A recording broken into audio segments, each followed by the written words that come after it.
یہ بات پکی ہے کہ رمضان میں تو قیامت آنی نہیں ہے، قیامت تو رمضان میں نہیں آئے گی، یہ بات پکی ہے۔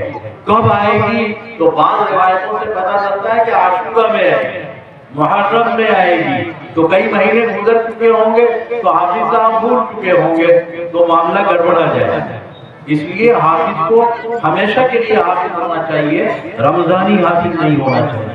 یہ جو حافظ ہیں یہ اللہ تعالیٰ کے مقبول بندے ہیں، ایسے مقبول بندے ہیں کہ اللہ تعالیٰ نے اپنے صفاتی ناموں میں سے ایک نام حافظ کو دیا ہے۔ اب یہ عبداللہ نہیں ہے، یہ حافظ عبداللہ ہے، یہ عبد الرحمن نہیں ہے، یہ حافظ عبد الرحمن ہے، یہ عبد الرحیم نہیں ہے، یہ حافظ عبد الرحیم ہے۔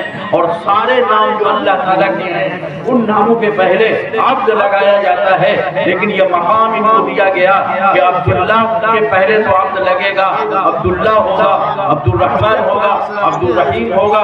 جو لوگ رحیم صاحب کہتے ہیں، جو لوگ رحمان صاحب کہتے ہیں، جو لوگ باسط صاحب کہتے ہیں، غلط کہتے ہیں، ان کو پورا نام لینا چاہیے، عبداللہ کہنا چاہیے، عبد الرحمن کہنا چاہیے، عبد الرحیم کہنا چاہیے۔ لیکن یہ جو حافظ ان کے نام کے آگے لگا ہے اس میں عبد نہیں لگتا ہے، یہ سیدھے سیدھے حافظ ہیں۔ اللہ تعالیٰ نے ان کو اتنا اکرام دیا کہ اپنے صفاتی ناموں میں سے ایک نام انہیں دیا۔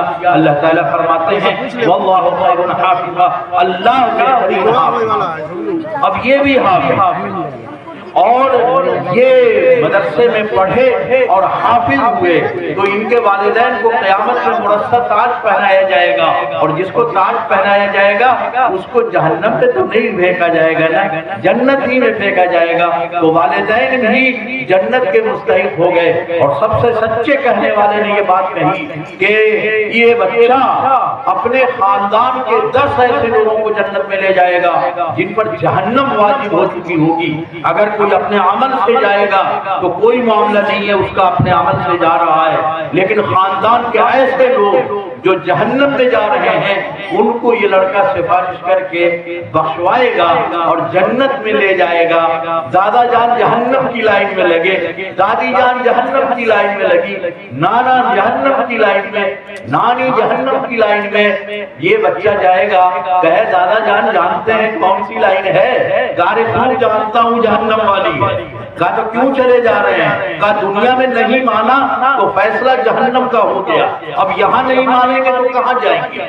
جا رہے ہیں۔ یہ بچہ کہے گا کہ میرے پاس اسپیشل پاس ہے، آپ لوگ اپنی زبان میں BPL، اس کی وجہ سے ہم آپ کو جنت میں لے جائیں گے۔ آپ سوچ سکتے ہیں اس بچے کی بات جب دادے کے کان میں جائے گی، دادی کے کان میں جائے گی، نانا کے کان میں جائے گی، نانی کے کان میں جائے گی، اس وقت کتنی مسرت ہوگی۔ جو جہنم میں جاتے جاتے جنت کی طرف چلا جائے گا۔ تو میرے بھائی یہ بچے بڑے قیمتی ہیں، پورے خاندان کے لیے جنت کا ٹکٹ نکل جاتا ہے، ایک بچہ حاصل ہوتا ہے۔ اور ہمارے حاجی محمود صاحب بتا رہے تھے کہ اب تو 2 یا 3 بچے ہوتے ہیں گھر میں اچھے، تو خاندان میں تو 10 ہوتا ہی نہیں ہے۔ جب سے خاندانی منصوبہ بندی شروع ہوئی تو پورا خاندان جنت میں چلا جائے گا، بڑا خاندان ہوگا تو بھی چلا جائے گا۔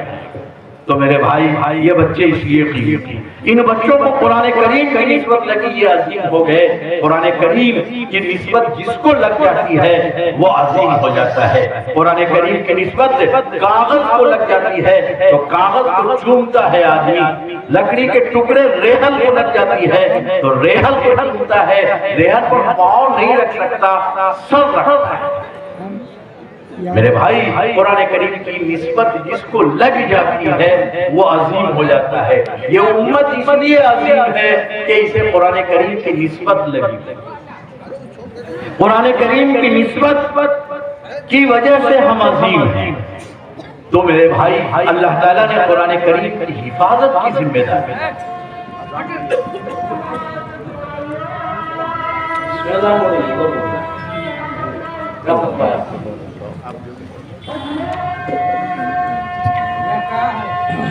اس سلسلے میں مسئلہ یہ ہے کہ اپنی جو مسجد ہے قریب کی اس میں جو ہے اذان ہو تو چپ ہو جانا چاہیے، اذان کے کلمات کے جواب دینے چاہیے۔ مفتی صاحب بھی کہہ رہے ہیں کہ تو میں گفتگو جاری رکھتا ہوں، یہاں اذان ہوگی تو بند کر۔ تو میرے بھائی یہ قرآن کریم کی نسبت لگ گئی، جس چیز کو لگ گئی وہ چیز عظیم ہو جاتی ہے۔ ہمیں لگ گئی تو ہم خیر امت، ہمیں لگ گئی تو ہم وسط امت ہو گئے، ہمیں لگ گئی تو ہم سابقہ امتوں کے لیے گواہ بنا کر کے پیش کیے جائیں گے۔ یہ نسبت ہمیں لگ گئی، بس میرے بھائی اس نسبت کی قدر کرنی چاہیے۔ یہ نسبت ایسی لگی کہ ان بچوں نے قرآن کو یاد کیا، حافظ ہو۔ ایک اللہ تعالیٰ نے ایک جماعت اور پیدا کی جس نے قرآن کریم کے پڑھنے کے انداز کو محفوظ کر دیا۔ پھر اللہ تعالیٰ نے ایک اور جماعت پیدا کی جو قرآن کریم کے معنی کی حفاظت کر لیے، محدثین، مفسرین۔ پھر اللہ تعالیٰ نے ایک اور جماعت پیدا کی جو رسم الخط کی حفاظت۔ یہ کم لوگ سمجھتے ہیں کہ قرآن کریم کے الفاظ ہی نہیں، لکھنے کا اسٹائل اور انداز بھی محفوظ ہے قیامت تک۔ اسی لیے سورہ فاتحہ آپ سب کو یاد ہے، مالک یوم الدین میں مالک الف سے لکھا جاتا ہے، قرآن کریم میں اور جگہ ہے، لیکن سورہ فاتحہ میں جو مالک ہے الف سے لکھا ہوا نہیں ہے۔ اربوں خربوں قرآن کریم چھپا، اربوں خربوں لوگ لکھنے والے ہوئے، لیکن آپ سوچ سکتے ہیں کہ اس مالک کو الف سے کوئی آج بدل نہیں سکتا۔ تو اللہ نہیں حفاظت کرتے تو یہ بدلتا کہ نہیں بدلتا؟ کوئی دربھنگا الف سے لکھ رہا ہے، کوئی ہے سے لکھتا ہے، کوئی توتا تو سے لکھتا ہے، کوئی تے سے لکھتا ہے، کوئی تشتری تو سے لکھتا ہے، کوئی تے سے لکھتا ہے۔ یہ اتنے زمانے سے قرآن کریم لکھا جا رہا ہے، مالک الف سے لکھا جاتا ہے۔ سورہ فاتحہ میں مالک الف سے نہیں لکھا ہوا ہے، اس کا مطلب ہے کہ اللہ تعالیٰ نے لکھنے کے انداز اور اسٹائل کی بھی حفاظت۔ قرآن کریم کی ایک اور آیت، ما لہذا الکتاب لا یغادر صغیرۃ ولا کبیرہ، اس نامہ اعمال کو کیا ہو گیا ہے کہ نہ اس نے چھوٹے کو چھوڑا ہے نہ بڑے کو چھوڑا ہے، سارے درج کر لیے۔ لہذا عربی میں بھی اور اردو میں بھی ادھکٹوا لام سے لکھا جاتا ہے، لیکن جہاں پہ یہ لام ہے مان والا لام ہے، پورا لام لکھا ہوا ہے۔ ہر آدمی جانتا ہے کہ لہذا آدھے لام سے لکھتے ہیں، لیکن وہاں جو لام ہے پورے لام سے ہے، اور کسی کی ہمت آج تک نہیں ہوئی کہ قاعدے کے مطابق اس کو آدھے لام۔ پتہ چلا کہ اللہ تعالیٰ نے قرآن کریم کے لکھنے کی بھی حفاظت کی، اس کا املا بھی محفوظ۔ میرے بھائی ایک کام ہمیں اور آپ کو کرنا تھا کہ قرآن کریم عمل کے لیے محفوظ کر دیا، یہ کام ہمیں کرنا۔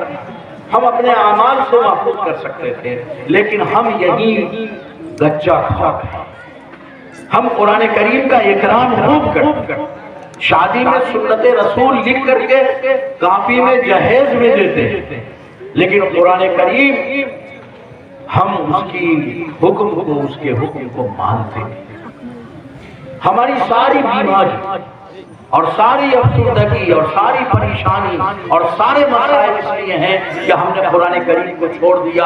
اللہ تعالیٰ نے فرمایا وقال الرسول یا ربی ان قوم اتخذوا هذا القرآن مهجورا، جب قرآن کریم اللہ تعالیٰ پوچھیں گے کہ یہ رسول، یہ امت جو خیر امت تھی، یہ امت جو وسط امت تھی، یہ کیوں گمراہ ہو گئی، یہ کیوں راستے سے بھٹک گئی، اسے کیوں ابتلا کا سامنا کرنا پڑا، اسے کیوں مسائل جھیلنے پڑے، اسے کیوں مشقتیں برداشت کرنی پڑی؟ تو رسول کہیں گے یا ربی ان قوم اتخذوا هذا القرآن مهجورا، اے میرے رب اس قوم نے قرآن کریم کو چھوڑ دیا تھا، اس لیے یہ ساری پریشانیاں ہیں۔ قرآن کریم کو کیسے چھوڑا؟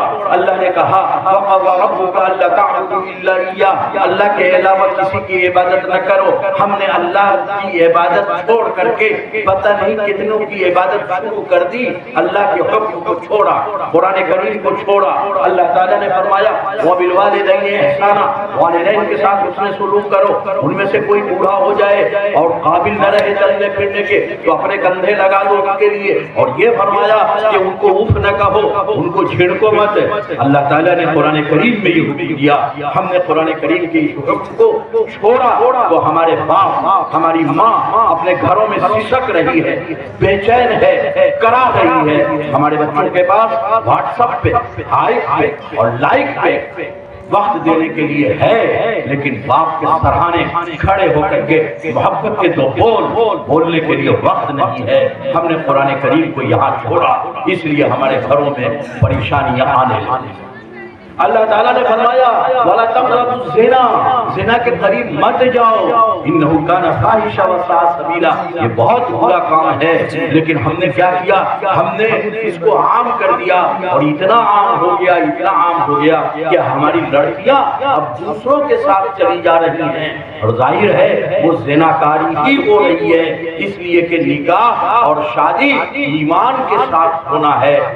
لڑکی کہیں کی ہو، کوئی برادری ہو، لیکن ایمان شریعت کا حکم ہے، اس کے بغیر جو رشتے ہو رہے ہیں وہ زناکاری ہو رہی ہے۔ اللہ نے کہا تھا کہ زنا کے قریب مت جاؤ۔ ہمارے گھروں سے ہماری بچیوں کا چلا جانا یہ بتاتا ہے کہ زناکاری عام ہو رہی ہے۔ قرآن کریم کو ہم نے یہاں چھوڑا۔ اللہ تعالیٰ نے فرمایا قُلْ لِلْمُؤْمِنِينَ يَغُضُّوا مِنْ أَبْصَارِهِمْ، اپنی آنکھوں کو نیچی رکھو۔ ایمان والوں سے کہا، مردوں سے کہا، ہم عورتوں کے حجاب پر، عورتوں کے پردے پہ خوب تقریر کرتے ہیں، کرتے رہیے، لیکن عورتوں کو پردہ کرنے کے پہلے اللہ تعالیٰ نے مردوں کو کہا ہے کہ اپنی نگاہ نیچی رکھو۔ ہماری نگاہیں کہاں کہاں جاتی ہیں اور کس کس طرف سیکھتی ہیں خوب جانتے ہیں، اس لیے قرآن کریم کو ہم نے پردے کے حوالے سے بھی، نگاہوں کو نیچی رکھنے کے حوالے سے بھی چھوڑا۔ اللہ تعالیٰ نے فرمایا وَلَا تَجَسَّسُوا، کسی کی ٹوہ میں مت پڑو، وَلَا يَغْتَبْ بَعْضُكُمْ بَعْضًا، اور کسی کی پیٹھ پیچھے برائی نہ کرو۔ ہمارے یہاں کوئی مجلس غیبت سے خالی نہیں ہوتی ہے، 4 آدمی بیٹھا ہوتا ہے تو 5ویں کی شکایت کرتا ہے، اور ان 4 میں سے ایک چلا جاتا ہے تو وہ 3 مل کر کے پھر اس کی شروع کرتا ہے کہ بڑا ہانک رہا تھا، لگتا ہے کہ اپنے دودھے کا دیکھا ہوتا۔ ہم نے قرآن کریم کو یہاں چھوڑا۔ اللہ تعالیٰ نے فرمایا کہ ذات برادری عظمت کی بنیاد نہیں ہے۔ اِنَّا جَعَلْنَاكُمْ شُعُوبًا وَقَبَائِلَ لِتَعَارَفُوا إِنَّ أَكْرَمَكُمْ عِندَ اللَّهِ أَتْقَاكُمْ، ذات برادریاں ہم نے اس کے لیے نہیں بنایا کہ تم مونچھوں پر تھاؤ دو کہ ہم بڑی ذات کے ہیں۔ اللہ تعالیٰ نے فرمایا کہ اللہ کے نزدیک مکرم وہ ہے، باعظمت وہ ہے جو اللہ تعالیٰ سے ڈرتا ہے۔ ہم نے قرآن کریم کے حکم کو یہاں چھوڑا۔ اللہ تعالیٰ نے فرمایا وَأَوْفُوا بِالْعَهْدِ، اپنے وعدے پورے کیا کرو، معاہدوں کی تکمیل کیا کرو۔ ہم وعدہ خلافی کو جھوٹ سمجھتے ہی نہیں ہیں، ہم وعدہ خلافی کو گناہ سمجھتے نہیں ہیں۔ اللہ تعالیٰ نے فرمایا لعنت اللہ علی الکاذبین، جھوٹوں پر اللہ کی لعنت ہے۔ ہم جھوٹ کو بھی گناہ نہیں سمجھ رہے ہیں، جس پر لعنت اللہ نے کہہ دیا ہے، کوئی مولوی کی تعویذ اور کسی مولوی کی دعا سے کوئی اثر نہیں ہوگا۔ اللہ کی لعنت جب برسے گی تو مولوی کی دعا کیا کرے گی؟ تو جھوٹ سے پرہیز کرنا چاہیے۔ ہم نے قرآن کریم کو چھوڑا تو ہم جھوٹ بولتے ہیں اور جھوٹ کو گناہ نہیں سمجھتے۔ اللہ تعالیٰ نے فرمایا آج کے حالات پر گفتگو ہوتی ہے۔ اللہ نے فرمایا وَمَكَرُوا مَكْرًا كُبَّارًا، وہ بڑی بڑی تدبیریں کرتے ہیں، اور اللہ کہتے ہیں وَمَكَرُوا وَمَكَرَ اللَّهُ وَاللَّهُ خَيْرُ الْمَاكِرِينَ، وہ بھی تدبیریں کرتے ہیں، اللہ بھی تدبیریں کرتا ہے۔ اللہ اچھی تدبیر کرنے والا ہے، اور وقت نہیں ہے۔ میں آپ کو بتاؤں حضرت ابراہیم علیہ السلام کو جن لوگوں نے آگ میں ڈالا تھا وہ کوئی غیرو لوگ نہیں تھے، وہ نمرود تھا، اپنے وقت کا بادشاہ تھا، قوت اس کے پاس تھی، طاقت اس کے پاس تھی، شوکت اس کے پاس تھی، جاہ و منصب اس کے پاس تھا۔ اس نے حضرت ابراہیم کو آگ میں ڈالا۔ اللہ نے کہا وہ تدبیر کر رہے تھے ابراہیم کو جلانے کی، اور میں نے تدبیر کیا ابراہیم کو بچانے کی۔ واللہ خیر الماکرین، اللہ اچھی تدبیر کرتی ہے۔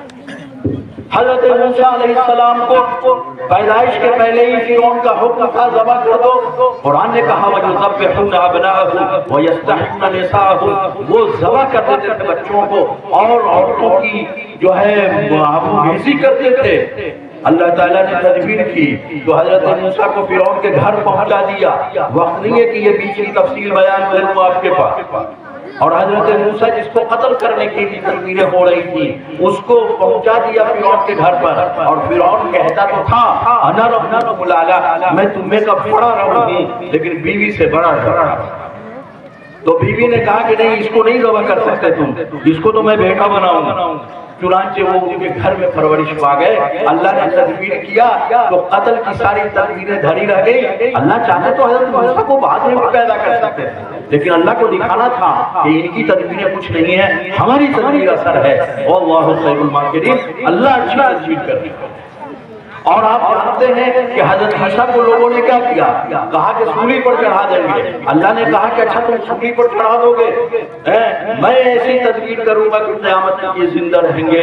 اللہ تعالیٰ کے آپ جانتے ہیں کہ حضرت عیسیٰ قیامت تک کے لیے، قیامت آنے کے پہلے پھر تشریف لائیں گے. تو زندگی ایسی دے دی، اللہ کی تدبیر کارگر ہوئی تو زندگی وہاں.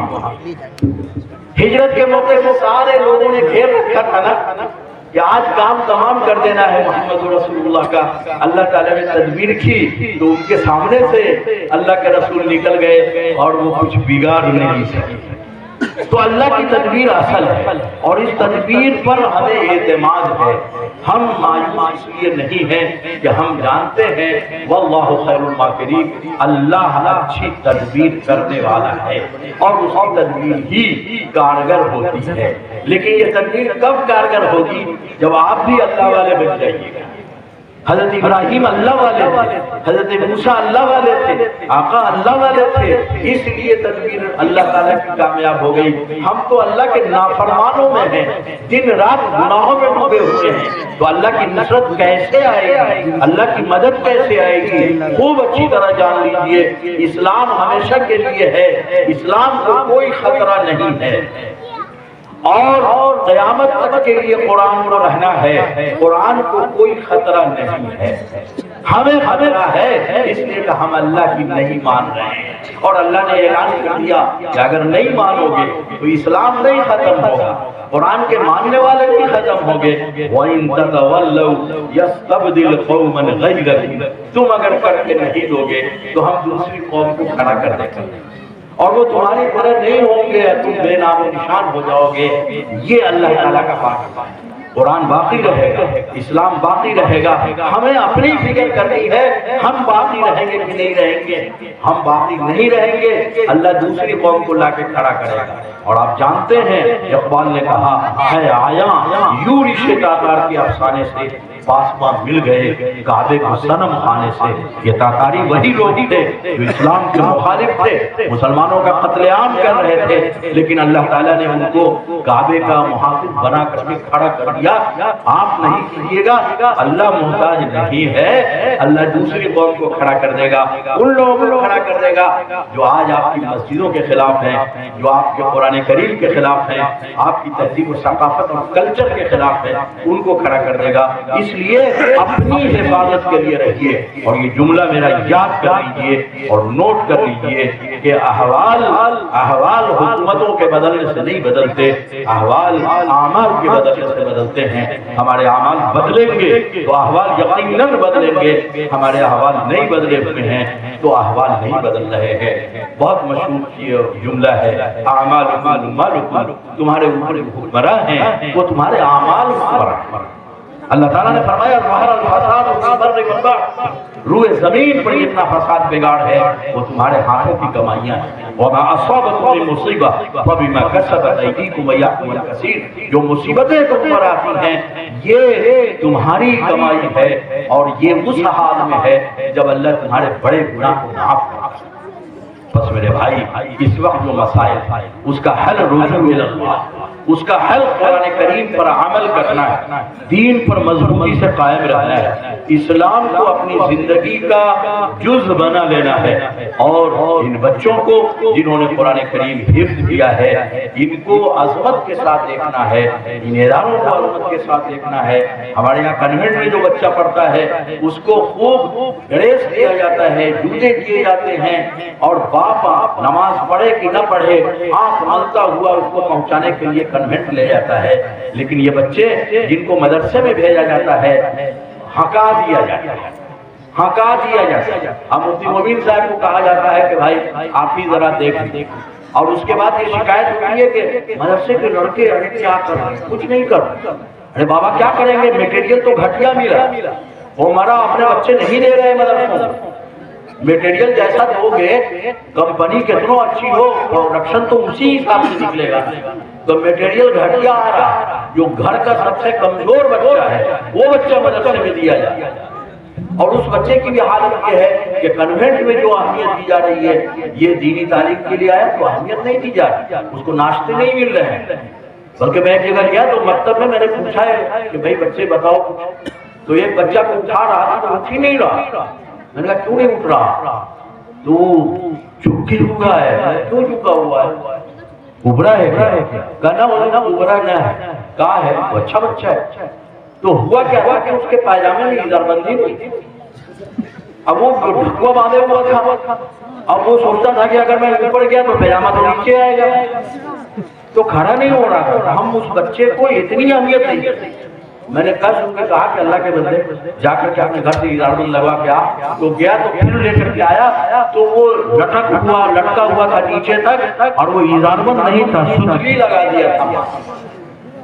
اسی باپ کا دوسرا بچہ شاندار بیلٹ اور یونیفارم اور جوتے کے ساتھ جاتا ہے، اور دینی تعلیم کو ایسا حقیق سمجھتے ہیں کہ صاحب ہکا دیا۔ بس میرے بھائی ان بچوں کی عظمت کو سمجھیے، پورے خاندان کے لیے جنت کا ٹکٹ ہے۔ ان مدرسے والوں کی اہمیت کو سمجھیے، انہوں نے ان بچوں کو تیار کیا ہے، ان کی خدمات کو اور ان کی قربانیوں کو جانیے۔ یہ تو کمال ہے ہمارے علماء کا، حضرت مفتی صاحب کا اور ان کے اساتذہ کا، مدارس کے ذمہ داروں کا، کہ مٹیریل گھٹیا بھی آپ دیتے ہیں تو ٹھوک بجا کر کے ہم لوگ اس کو مارکیٹ کے کام کے لائق بنا دیتے ہیں۔ آج BA MA انجینئر بیٹھا ہوا ملے گا آپ کو، مولوی کوئی بیٹھا ہوا نہیں ملے گا، حالانکہ وہ گھٹیا مال ہمارے پاس آیا اینچا کانا بودا کند ذہن، لیکن ایسا ٹھوک بجا کر کے مارکیٹ میں دیا کہ وہ لڑکا کام کا ہو گیا، وہ بھوکا نہیں ہے۔ یہ ہو سکتا ہے کہ آپ نے پیسے کم دیے، لیکن اس کم پیسے میں اللہ برکت دیتا ہے، اور اللہ کی برکت جب ہوتی ہے تو کوئی اور چیز کی ضرورت نہیں۔ اور بالکل یہ نہ سمجھے کہ ان بچوں کو یہ بچے کھائیں گے کہاں۔ عجیب بات، جب بچوں کو کے بارے میں کہا جاتا ہے عمرہ کو کہ صاحب دیجئے بچے، تو وہ کہتے ہیں کھائیں گے کہاں، اور چوک پر بیٹھ کر کے کہیں گے ارے مولوی لوگ بہت کھاتا ہے، تو مولوی لوگ کھاتا بہت ہے، اور اپنے بچے کا بات آیا تو کہے گا کیا یہ کھائے گا کہاں سے؟ ارے یہ کھائے گا، یہ کھائے گا اس لیے کہ کھانا تو اللہ دیتے ہیں، ہم کوئی تھوڑی دے دیتے، اللہ دیتا ہے۔ مولوی کو چاہے جتنی گالی آپ دیجیے، لیکن آپ کے دروازے پہنچ جاتا ہے تو سب سے اچھی چادر ہوتی ہے، آپ کی بیوی کہتی ہے حضرت صاحب آئے ہیں نکال کے بچھا، وہ اپنے بھائی کے لیے نہیں نکالتی ہے، لیکن ٹرنک سے نکال کر کے حضرت صاحب کے لیے نئی چادر بچھتی ہے، ہم جیسے چھوٹے مولویوں کے لیے۔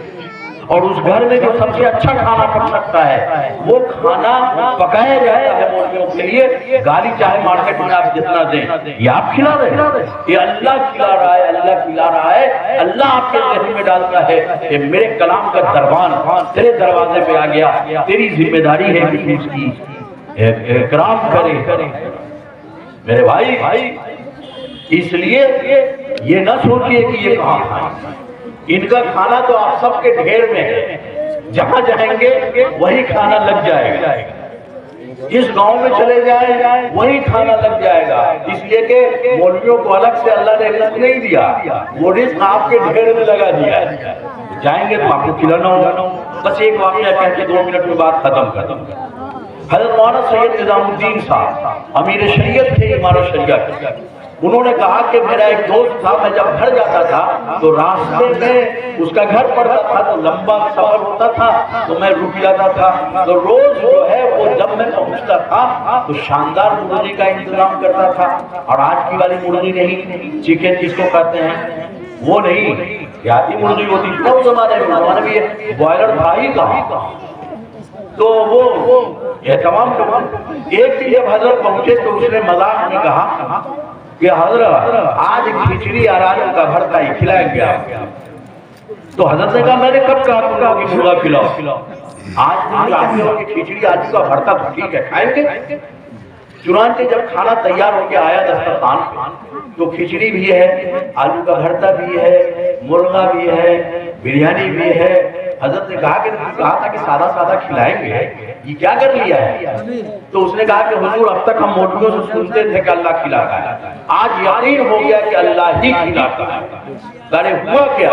کہا کہ حضور میں نے بیوی سے کہہ دیا تھا کہ کھچڑی آلو کا بھرتا بنانا، اس نے کھچڑی آلو کا بھرتا آپ کے لیے تیار کر دیا۔ جب کھانا تیار ہو گیا تو میرا سالہ آ گیا، تو بیوی نے کہا کہ بھیا کیسے کھچڑی آلو کا بھرتا؟ تو جناب مرغا لایا گیا اور بریانی پکایا بیوی نے، اور مرغا بنا لیا اور فرنی بنایا اور یہ بنایا وہ بنایا، سب بنا لیا بھیا کے اکرام میں۔ بھیا آیا، اب بھیا نے جب سب کھانا پک گیا، مرغا بن گیا، تب پوچھا کہ آپا کہاں بنا؟ سب بن گیا تھا، پہلے بھی تو پوچھ سکتا، تو بتایا کہ بھائی یہ بنا یہ بنا یہ بنا۔ تو اس نے کہا کہ ایسا ہے کہ 5 دن سے پیچش پکڑے ہوا ہے، کھچڑی اور آلو کا بھرتا۔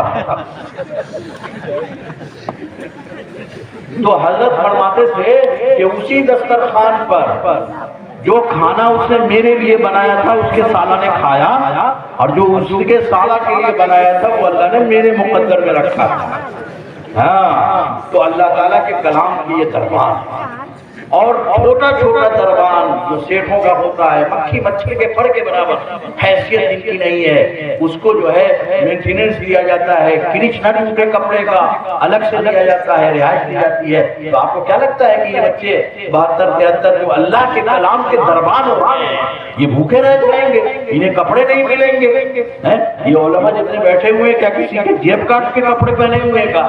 پیسہ تو آپ 5-7 ہزار دیتے ہیں، لیکن اللہ کے کلام کا دربار ہے، اس لیے اللہ انتظام کرتے ہیں۔ اپنے بچوں کو مدرسے میں دیجیے اور مدرسے میں پڑھوائیے، یہاں تعلیم بھی ہے، تربیت بھی ہے، اور مر جائیے گا تو صحیح سے جنازہ پڑھ سکے گا، ورنہ کہے گا کہ مولانا صاحب، مفتی مبین صاحب سے غسل آپ ہی دیجیے نا، ہم کو نہ پتا ہے جنازہ کیسے پڑھیں گے، امام صاحب ذرا بتا دیجیے جنازے کی نماز کیسے پڑھی جاتی ہے، اور یہ مدرسے میں بھیجیے گا تو کم سے کم اتنا ضرور ہوگا کہ وہ آپ کی آخری خدمت اچھے سے کر سکے گا۔ اللہ تعالیٰ اس مدرسے کی خدمت کو قبول فرمائے، جو اساتذہ ہیں ان کو عمر درازی عطا فرمائے صحت و عافیت کے ساتھ، اور جو معاونین ہیں مخلصین ہیں ان سب کو ان کی خدمت کا بہتر بدلہ عطا فرمائے۔ جزاک اللہ تعالیٰ خیر، وآخر دعوانا الحمدللہ۔ دین اسلام کی باتوں کو دوسروں تک پہنچانا صدقہ جاریہ ہے۔ Please subscribe, like and share. Thanks, دھنیہ واد۔